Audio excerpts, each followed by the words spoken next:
either duplicates or anything like that. This side room I've been slowly finishing off, but I haven't quite got around to it yet. And then over here I've got my clothes for Nintendo that's included in this video that's never been in a room tour before, my sealed other figurines, my Sega Genesis collection from my childhood, my uncle's Intellivision collection, as well as a lot of my other doubles, and my NES coffee table, the old one that I used to have. A lot of boxes for storage, some of the board games, a Zelda collection, and all of my Pokemon cards, because I really wanted to have a space for that too.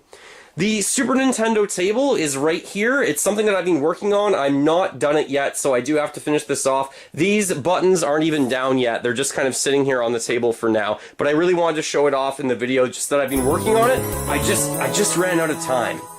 Okay, so let's get back into the room and let's start doing the entire room tour, going piece by piece. But I think I'm going to start with something that you guys have never seen before in a room tour, which is the staircase down into the Nintendo room with all the posters.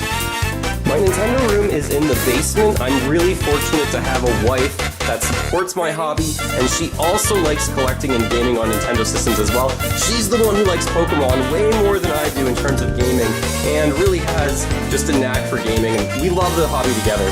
So as you open the door to the basement, everything we have Nintendo is located in the basement. If you were on our main floor, you couldn't even tell at all that we have a Nintendo collection. So I have some posters here that I put up just for this room tour to update it. So we have a Legend of Zelda 25th anniversary poster and a Twilight Princess poster. A lot of people love Twilight. It doesn't get enough love as much anymore, especially with Breath of the Wild being so good.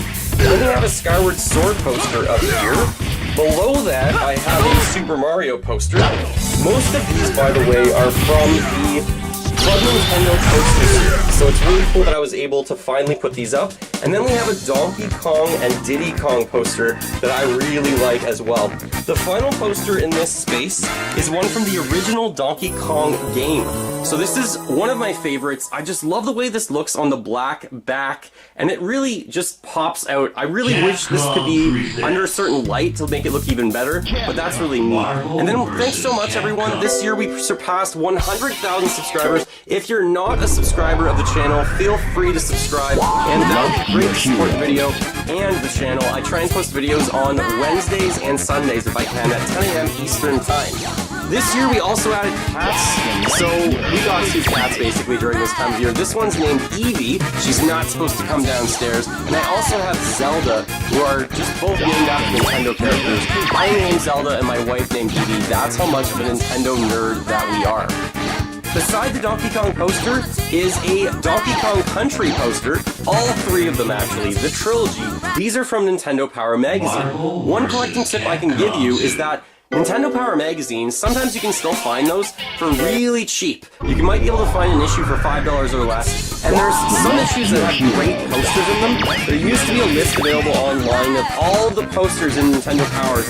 If you can find that list, because it was taken down from somewhere, maybe it's still possible that you find it on Reddit or something like that. You can probably get a poster for under $2 and put it up in your room. Just the size of them is kind of really strange. It's like a 10.5 to 11, or 9 inches actually, by I think 23, so it's hard to find a poster for that. Hey Evie!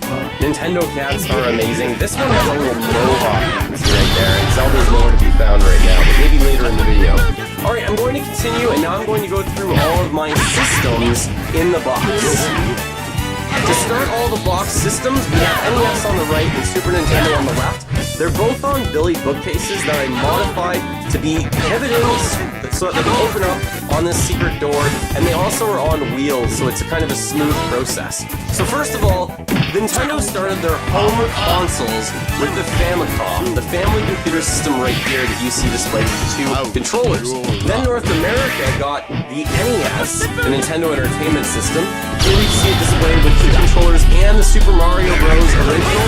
That game is so wonderful. I play that all the time still, and I try and speedrun it, and I'm not very good. I can't even get sub 5 minutes yet, but it's still a great time, and it's never been easier to speedrun this game, especially if you have it on your Nintendo Switch Online, or if you have the NES Classic Edition up here.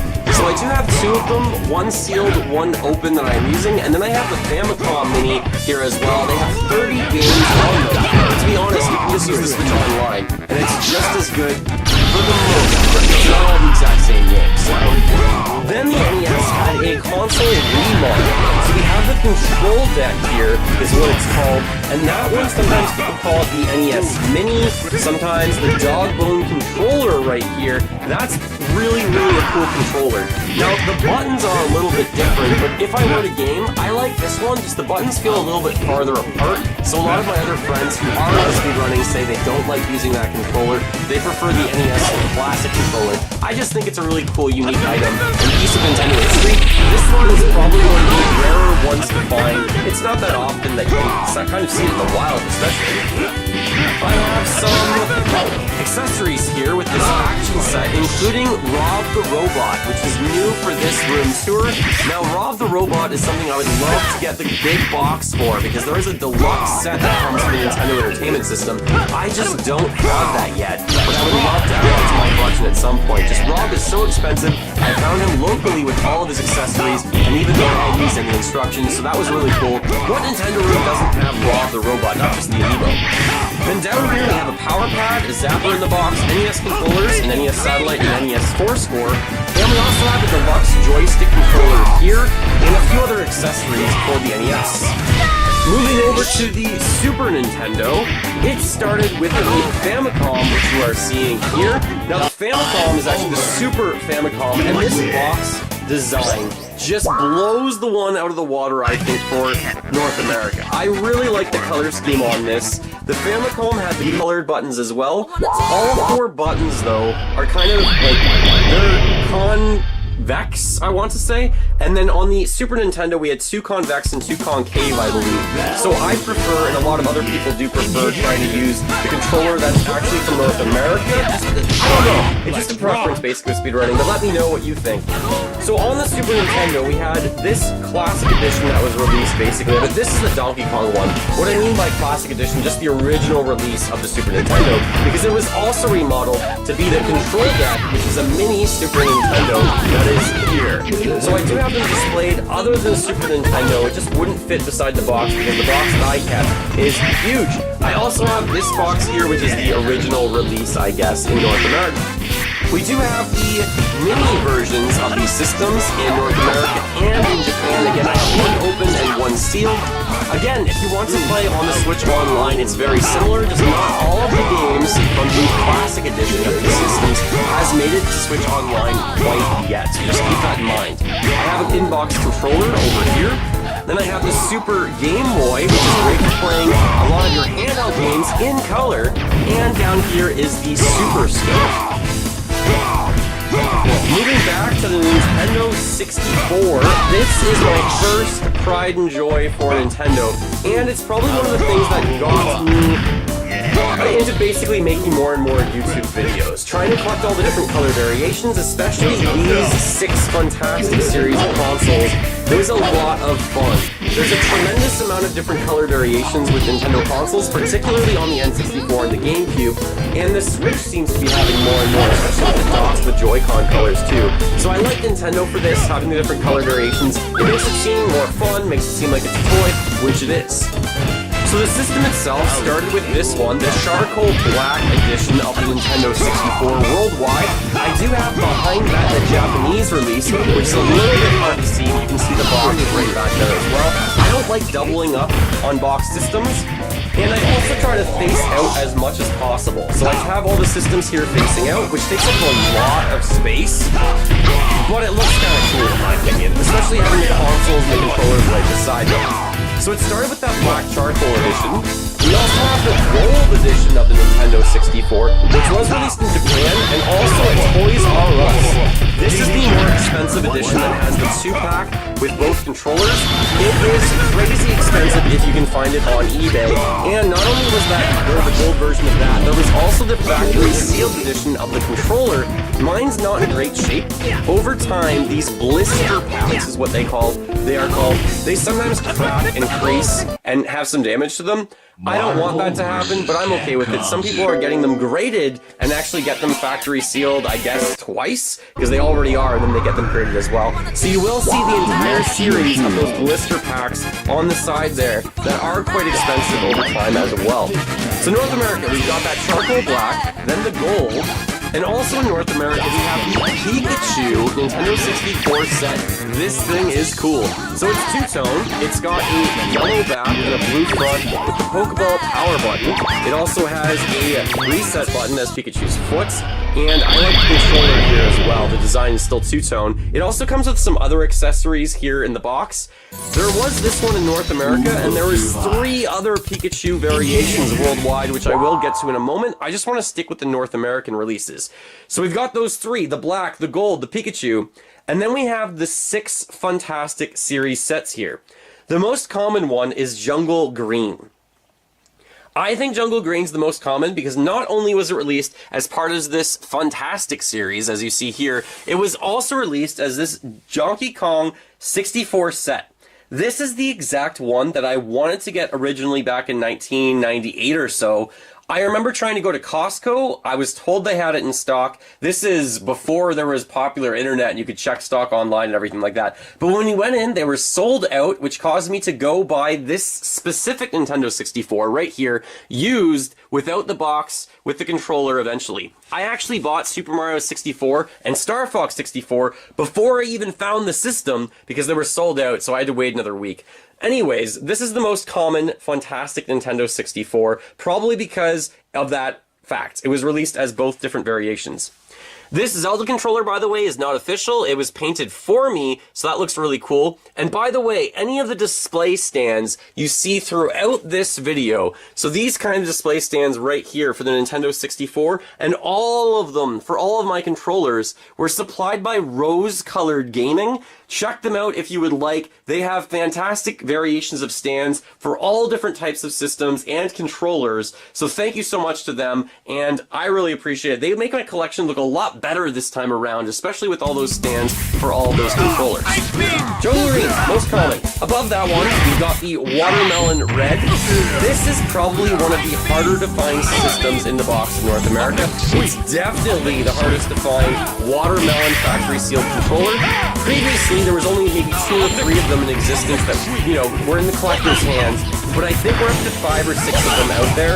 That controller alone can sell for, probably $1,000 and up. A lot of the collection that I have here, I paid a fraction of the price because I bought them locally for the most part, and I also collected them so many years ago. So for almost every single one of these box systems, I paid $100 or less, even though some of them are worth 5 to 10 times that, which is crazy. Jungle Green, Watermelon Red, Christmas colors, looking kind of really neat. Then beside that we have Ice Blue. To me, this is the second most common Fantastic Series system. So Ice Blue looks really cool. It does have its matching controller. Below that, though, is Grape Purple. Now, a really cool story about this one. This is one of the systems that I bought on eBay, and when I bought it on eBay, they said, bonus, comes with an extra controller. When they shipped it to me, and this was, I think, 8 or 9 years ago, they sent this factory-sealed blister pack controller, and then it started, basically. Then I was like, alright, I'm going to go after every single blister pack controller. This one's in pretty good condition, but look at my Ice Blue. It's got all these rips and tears on it, and there's nothing I can do to really stop that. I don't really want to rebuy it and switch it out at this point, so cool that I got a free blister pack controller, and then that started me trying to get all of them, and it took me a few years to get all of them. So we have the Grape Purple, the Ice Blue, and then we also have the last 2 over here, which is Fire Orange, one of my favorites. Reminds me of Halloween combined with Smoke Black. Now, I think the Smoke Black one is a little bit harder to find as well. You can let me know what your thoughts are on the rarity of these systems in order, especially of the Fantastic series. I just don't think that many people wanted a clear black system. If they could buy one that's see-through, they probably wanted a cooler color, but it depends on the person and the individual. Down here, I have a Nintendo 64. This is to display or use cartridges. A lot of people were telling me, hey, I used to have that when I was growing up, so it's kind of cool to see that. I don't have any controllers in that right now. Your turn. I also have different accessories down here for Japan. So we have different things like picture pack, expansion pack, AC adapter, and so forth as part of the accessories to transition into the Japanese systems. So not only were there the Fantastic series released in North America, but in Japan, and some of them in Australia, but not all of them, we had them just in a different box. So here is the Smoke Black system, but it's actually called Clear Black.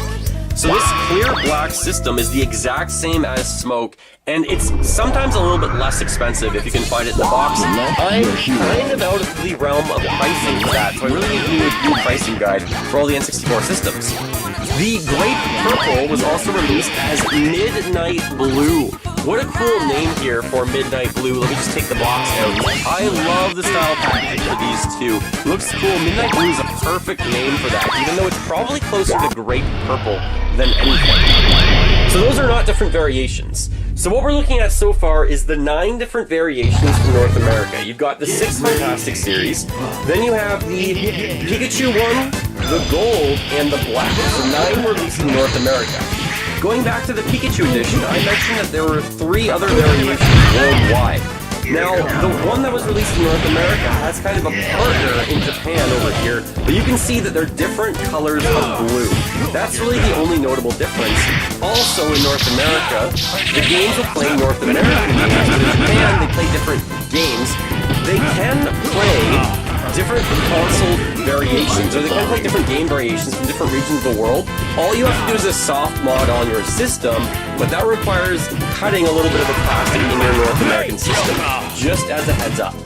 So in Japan, you have this blue system here, and then you also have the orange edition, which I think looks really unique, but I don't think it looks as Pokemon as the blue and the yellow one. So that one's kind of really cool as well. And then in the PAL regions, we have this battle set. This one's actually not exclusive to Japan. It's exclusive to PAL. PAL meaning Australia and Europe, from my understanding. This is called the battle set. This one has the exact same footprint as the normal Nintendo 64, as opposed to the Pikachu one, which are a little bit wider. It just has different decals on it. There's not really stickers, they're actually on the system. And this one is two-tone. The controller is the exact same opposite two-tone as the one in North America.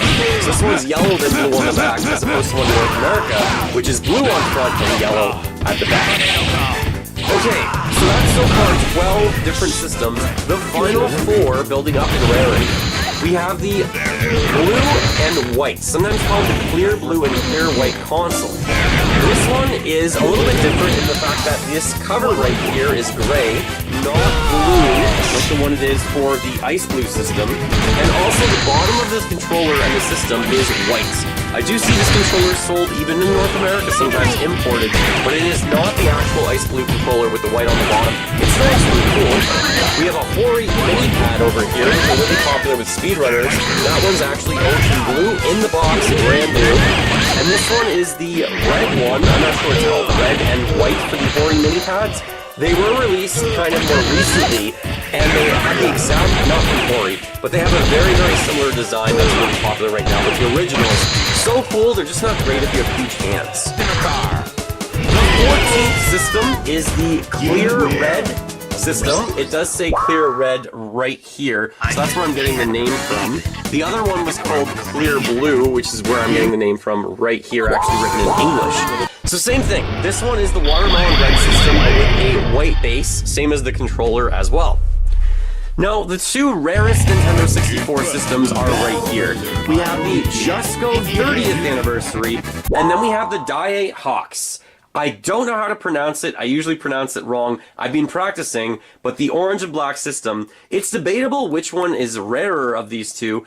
In my opinion, I think the Die Hawks is probably a little bit more common now. This system is a different orange on the front, and it is a black on the bottom. You can see it right here. Now, that is a see-through black, but it's different than the smoke black for the Fantastic series, and the orange is different than fire. Now, a popular thing with these consoles is it does have some whitening here with the plastic. Just the way it was formed, there's no getting around that, especially on the system. So if you see that, it's very, very common with these systems. The Just Go 30th anniversary is, again, slightly different to the Smoke. I can tell the difference between this one and the Smoke Black system, but it's a very small difference. The bottom of this is also white. The white matches the systems. It looks like it matches the systems for the clear red and the clear blue. This one was only released in Just Go stores as celebration of their 30th anniversary, which you see their logo up there, making it a very limited release. So those are the 16 different color variations of the Nintendo 64, but there are at least 2 other editions. One's called the Lawson and one is called the ANA, but it's the exact same system as the black. The only thing different is this little jumper cable. That's it. Everything else is the exact same otherwise. Okay, continuing on, we have accessories beside all of these systems, also in factory sealed blister packs. We have the expansion pack that's right here, the Rumble pack, then we have the transfer pack, and this is the N64 controller memory card, which plugs into your controller too, and then we have the RF switch or RF modulator back here. The only other thing that I don't think I've mentioned yet is this LodgeNet controller, which was available in hotel rooms. Does anyone else remember going to a hotel room and they have this controller? You pay by the hour, I think, to play various games, and the end of this is actually looking like it should plug into a phone line, which is kind of cool. There are 2 different variations of this. This one has a joystick that's more similar to the Nintendo GameCube. It's not the same, but normally the joystick here, you can see down into the base there, but this one, it has that stopper. The other variation of this controller is up here, which has that classic edition of the joystick. So that's what I'm talking about. Now, the next line up is all of my boxed controllers. So I'm going to start with North America over here. There is a set of 8 of them in the box, just with the solid 6 colors here: gray, black, red, yellow, green, blue. Then we have atomic purple and extreme green. The extreme green is the rarest one. It's been selling for hundreds of dollars in the box, and it's probably the coolest color, I think anyways. It looks fantastic. It's right up here with the extreme green. So I do have those controllers displayed up here, and I think they look so cool with these stands. They just look really neat. The extreme green though, the best. Here we have these 4 different controllers that match the fantastic series that was released in Australia. These are insanely hard to find and pick up. There was only Jungle Green, Fire Orange, Great Purple, and Ice Blue. Interestingly, we never got Smoke Black or Watermelon released in Australia for some reason, so just those 4. Moving on to the accessories right here. So these are from North America and a little bit of Europe as well. Just all the accessories are now in the box, but they were also blister sealed. We also have the cleaning kit right here, which is kind of interesting. Then moving over to Japan, we have the same different controllers, the solid colors. So we have gray, black, red, yellow, green, blue, but then we have 2 Pikachu edition controllers, which match the systems. So this one's the orange one, this one's the blue one. They look exactly like the orange and the blue seen right here, but they're released separately. Then we have the clear red and the clear blue, which are the exact same as this clear red and that clear blue. We also have this 2-tone box. So this is actually the Mario Kart controller. This box variation is amongst the rarest Nintendo 64 items in existence. I almost never see this one sold. I always see the black one sold in the gray, just never the 2-tone one. So the 2-tone one is just the same as the Mario Kart controller. It's black on top, gray on the bottom. There's no difference from that otherwise. You could technically just get a black controller and a gray controller, take them apart, put them together, boom, you've got a Mario Kart controller. And there's no telling otherwise. You can't tell the difference. But at least this box is really rare. This box is not, the Mario Kart 64 edition with the controller. Then we have some box controllers in Japan that we can packaging. The Atomic Purple, the Dia Hawks, the Midnight Blue. Now, these 2 I always confuse one another. So one of them is the Smoke and one of them is the Justo, but I'm not sure which is which. So I can't read Japanese. I think this is the Justo and I think this one is the other one, the Smoke, but I'm not positive. Yes, this one should be Smoke, that one should be Justo. Then 2 different gold editions, they're the exact same, just different box packaging. So continuing the Nintendo 64 controllers, here are 2 of the rarer ones from Japan, especially trying to find them in the box. We have the Hello Mac controller right here, and we also have the Jeffrey controller. The Hello Mac controller and the Jeffrey do have boxes associated to them that look like this kind of packaging. However, they usually sell for almost $1,000 for some reason. I don't think these controllers are all that rare. You can find them on eBay quite often, almost constantly they're up there, just not always in the box. And the people who do have them, they sell them for a lot of money. So these are gray on the back, they are black on the front, and they have this little insignia on them. So I'm just happy to have them at all, but that is on my wanted list to get the boxes for those. To finish off with the Nintendo 64 collection, I want to talk about these 3 controllers right here. Before I do, there is an E3 controller that has the end on it. It is black on the bottom and gold on the front, but it's so easy to make a fake of one of these. This one is a fake item in my collection. I sent it to Finn Gamer, who's a collector in Finland. He has a real one. We authenticated that this is not a real one. And to be honest, guys, all you need is a gold decal and a black controller and a gold controller put together, and people are selling them for so much money, and they always claim that theirs is real, and that they have some story about some uncle who had it in his attic who got it from some employee at Nintendo. I'm telling you that most of them, just as a heads up, are fake. There's not that many of them out there. They certainly didn't give one away to every single contest winner, so there's only a handful of them in the world, and yet over 100 people now claim they have them, so most of the ones out there are fake and rant. Anyways, these 3 controllers right here for the Nintendo 64 are amongst my favorites. These are all kind of associated to giveaways and things like that. So first up, we have this DK64 controller. This one's special because the banana tips, and of course it says DK64 on the top. You could get this one as part of a promotional giveaway. I believe it was part of Nintendo Power magazine. It never came with its own unique box or anything like that. It just came in a box from the company. So you'll never see a box like one of these, obviously. It was only in North America. So they sell for, it's going up, but usually a few $100s. If you get one, you just want to make sure the banana tips on the controller look pretty good. What a great idea, by the way, for that controller design. Next up is the Nintendo Power 100th issue controller. Same thing with this one. It's a gold controller, fully gold though, and it has this insignia on the top that's like a sticker put on top of it. And it's not always put on all that well, but it's really hard to authenticate and replicate this sticker. So these aren't as commonly faked as the E3 controller is. I don't even know why I actually have that displayed up here, but whatever. So if you're trying to buy one of these, again, hopefully maybe they have some paperwork from Nintendo Power or something like that. If not, it's really hard to make sure that you're getting the right ones and compare it to real ones. But honestly, the sticker on top is just slapped on. It's not even always level, just to give you a warning. Lastly, my favorite controller probably in my entire collection. This is the Millennium 2000 controller. It has black special, basically, the bedding for the joystick right here is black rather than gray. So it does have a black kind of casing around the joystick. The buttons are all black or red. It says Millennium 2000. You would think there are 2,000 of these controllers, but there's not. There's only, I think, 1,000 of these controllers in existence.